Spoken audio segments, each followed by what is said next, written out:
اس طرح ایک اور سوال پوچھا ہے، اگر کوئی شخص شراب کا کاروبار کرتا ہے لیکن خود شراب نہیں پیتا تو کیا اس کاروبار سے آنے والی آمدنی حرام ہوگی یا حلال؟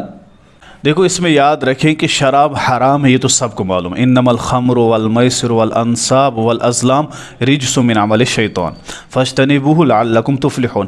تو قرآن کی روح سے ہمیں پتہ چلتا ہے کہ شراب حرام ہے۔ جب شراب حرام ہے تو اس کو پینا بھی حرام، اس کو بیچنا بھی حرام، دوسروں کو پلانا بھی حرام، اس کا کاروبار بھی حرام ہے۔ یاد رکھیں، ایک چیز حرام ہے تو اس کو آپ بیچ کیسے سکتے ہیں؟ سوچنے کی بات ہے، عقل میں آنے والی بات ہے کہ انسان کو سوچنا چاہیے کہ جب یہ پینا حرام ہے، جب اس کو بیچنا حرام ہے، تو اس کا کاروبار کیسے حلال ہو سکتا ہے؟ اور آپ کہتے ہیں میں خود نہیں پیتا ہوں، لوگوں کو پلاتا ہوں۔ افسوس ہے کہ جو حرام کام آپ کے لیے دوسروں کے لیے بھی تو ہے۔ اور یہ جو شراب ہے نا، یہ مال مانا ہی نہیں جاتا ہے۔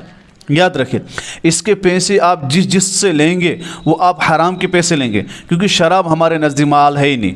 یہ ایسا ہی جیسے آپ خنزیر کا کاروبار کریں گے، میں کھاتا نہیں لیکن دوسروں کو دیتا ہوں تو میرا کاروبار صحیح ہے۔ میں سود لیتا ہی نہیں لیکن دوسروں کو دیتا ہوں تو کیا میرے لیے حلال ہے؟